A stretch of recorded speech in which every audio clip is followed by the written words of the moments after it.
Hello YouTube, this is Frank, and today in this video, I would like to present to you a book review on the autobiography of Mike Tyson, which is titled The Undisputed Truth.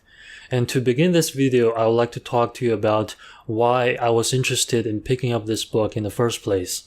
So many of you know that my favorite movie director is Martin Scorsese, and he built his whole career on analyzing tragic heroes who are very good at what they do, but because of their flawed personalities, they led their lives into very difficult places. So for example, if we look at the movies such as The Raging Bull, which tells the story of Jake LaMotta, or the movie The Aviator, which tells the story of Howard Hughes, and a more recent one would be The Wolf of Wall Street, which analyzes the life of Jordan Belfort. We sort of see this pattern among all these characters where these individuals, they started off as someone who's very good at what they do in their own particular field, but because of their personality flaws, they eventually self-destruct, and some of them are able to make a comeback and some of them don't. So when I heard that the next project of Martin Scorsese is going to be a biopic on Mike Tyson, that compelled me to pick up this book and just to learn more about this boxing legend. And at this point, I have read the book from start to finish twice. And let me tell you, this book is very entertaining. And it's entertaining not because of all the twists and turns, but more because of the brutally honest attitude that Mike Tyson approaches this autobiography. And the thing that moved me the most is the importance of mentorship. And I would like to discuss this theme with you guys by talking to you about Mike Tyson's 3 different mentors across 3 different stages of his life.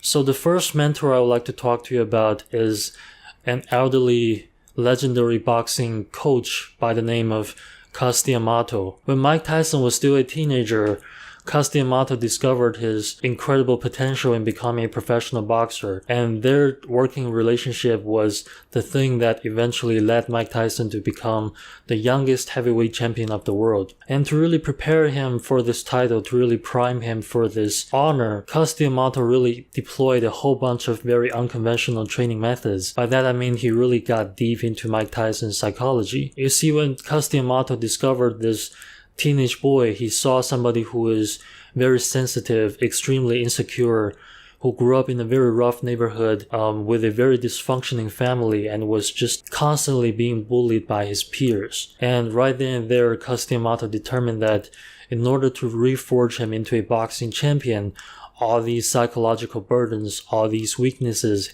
they have to be rid of. So what he would do is he would just brainwash Mike Tyson by constantly telling him very grandiose things. For example, he would say things like, you're the most magnificent warrior of our time. You're comparable to great figures such as Alexander the Great. And he would also say things like, there are currently 7 billion people in the world, and with your physicality, with your boxing knowledge, you can literally just walk up to any of them and seriously mess him up. Another very unconventional training method is that he would try to hypnotize Mike Tyson. He would say all these very narcissistic things while Mike Tyson was trying to ease into sleep. And many people would say that this is beyond unconventional. My girlfriend thought that this can even be regarded as unethical because you're saying all these things to a teenage boy who was developing his own personality, his own psyche. However, in terms of delivering the result, Cristo really did reforge this juvenile delinquent into the youngest heavyweight champion of the world. And the other day I was talking to my girlfriend about one of her favorite movies, which is Whiplash. And our consensus was that if your mentor can really speed up the process of you achieving your result, then in that case, undergoing some psychological trauma is probably worth the price. However, the working dynamics between Cus and Mike Tyson wasn't all rainbow and sunshine, because at that time, Cristo was already well into his 60s, and he realized that he probably didn't have a whole lot of time to really mold this young guy. So at times, his training methodologies would get even more extreme, and all these impatience and all these extremities would really exacerbate Mike Tyson's insecurity, which can be argued is not something that is necessarily helpful for a developing teenager. But if you want my personal opinion, I will still say to you that Cristo was an extremely effective mentor in the sense that he not only taught Mike Tyson how to box, but more importantly, he designed this very strict, very disciplined regimen for the developing teenager to follow. We have all heard about the stories where young, potentially successful boxers would just self-destruct by overindulging themselves in sex or abusing drugs. But Mike Tyson, when he was staying with Cristo, he didn't do any drugs. There's an anecdote where the young Tyson would get morose from time to time when he gets overwhelmed by his sexual desires. And one day he just confronted Cus. He asked him, "Is this the lifestyle of a boxer? Am I not going to be able to enjoy the companionship of beautiful women for the rest of my life?" And Cristo, he went out and he bought a baseball bat. And he said to Tyson, if you follow what I told you to do exactly, if you follow my regimen to the dot, I guarantee you that you're going to be making all these money and be so famous that you're going to need this baseball bat to chase all the women away. And after hearing that very encouraging message, whenever Mike Tyson gets overwhelmed by his sexual desires again, he would just masturbate and go on training. And sometimes I really wish I had such a person in my personal life where he would just sit me down and just tell me, "Okay, Frank, after you got home after work, you're not going to waste your time watching Netflix. Instead, you're going to sit down and practice your drawing skills." However, unfortunately, I do not have such a person in my life. And after Cristo's untimely demise, Mike Tyson sort of let his vices, all the boozes, all the drugs, and all the women, derail his life a little bit. And when he was 26 years old, he got, in his own words, wrongly convicted for the rape allegations against Desiree Washington. And for that, he was locked up in jail for 2 years. And it is at this time that he got acquainted to his second mentor, which is an elderly black gentleman by the name of Wayno. And Wayno was the head figure of the black Muslim community in this jail. And he was responsible for keeping Mike Tyson in physical peak condition, and more importantly, encouraging him to read a lot of books. You see, when professional boxers get robbed of 2 years of their life, sometimes it's impossible for them to stage a comeback. However, when Mike Tyson got released when he was 28 years old, many would argue that he was at his peak physical performance. And in my opinion, Wayno really played a very instrumental part in this because he not only kept Mike Tyson away from the very addictive drugs such as cocaine, where in a prison environment such substances are just very readily available. And more importantly, he encouraged Mike Tyson to read a ridiculous amount of books. You see, when Mike Tyson was in jail for 2 years, he read books ranging from topics such as Marxism to the biography of very charismatic communist leaders such as Mao and Che Guevara. And he also read a huge amount of fictional literature such as The Count of Monte Cristo by Alexander Dumas. And how they would do this is that when he was in the cell with Wayno, one person would be reading to the other, while the other person would have a dictionary or a thesaurus at hand, so that whenever they encounter a word that they haven't seen before, they will look it up, get the definition, and try to use that word in their own sentences to really master the word. That's why, although Mike Tyson isn't necessarily the smartest tool in the shed, when you look at his interviews, he has a very large vocabulary, and he is able to express his own opinions in a very eloquent, very erudite manner. And that's essentially all I have to say about the second mentor of Mike Tyson's.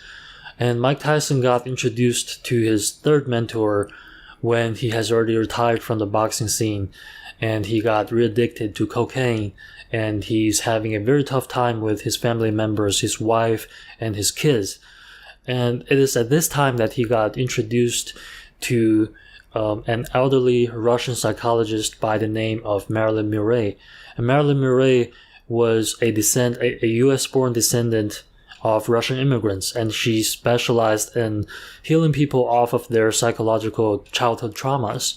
And sort of similar to Cristo, she really had Mike Tyson's best interest in heart.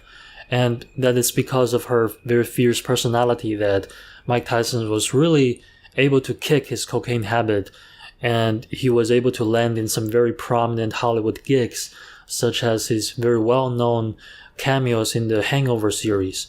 which really helped him out tremendously in a financial sense. So that's essentially all I have to say about Mike Tyson's 3 different mentors, and that is the takeaway I got from reading this book, which is the importance of mentorship. And now let me try to extend the same observation to my own life, and I can identify the same pattern that is going on in my office, where we have this very implicit rule where each senior person is going to have a junior person to assist him or her with his or her daily tasks, which is not only going to save the senior person a lot of time, but also tremendously beneficial to the junior person, because whatever field you're trying to excel at, there's going to be so much knowledge, so much to learn about that it's very easy for you to get overwhelmed or just give up. Whereas if you had this person who is more mature, who had gone through all this, to tell you exactly what your strategy is going to be, it's going to really speed up the progress of you getting your goal. However, the dynamics between the mentor and the mentee is oftentimes a give and take relationship. It's like what the author Robert Greene talked about in his book Mastery. You simply cannot expect a more mature person who had sacrificed his personal life to accrue all this knowledge to just simply transfer all the experiences, all the knowledge to you with absolutely no cost. And usually, what makes a older person want to mentor a younger person is the junior person's youth. To be more specific, he might remind the mentor of a younger version of himself, or the mentor might see this person as the son that he never had. And it's the chemistry between the two that makes the mentor want to guide this younger person. And in my personal life, I didn't have the fortune to grow up with a whole bunch of mentors being around me. That's why I try to read as many books as possible to find virtual mentorship in books to try to compensate for that. And my personal message for my audience would be, if you have such a person who is more mature, more knowledgeable in the field that you want to excel at, you really need to think about how to cultivate a very mutual, very consensual, two-way beneficial relationship with this person. And that is going to in turn help you tremendously in your career and in your life in general. Alright guys, that's all I have to say in this video. I hope you found it to be informative. Please give the video a like, subscribe to the channel, and drop a comment down below. And I will see all of you in the next week's content. Bye bye.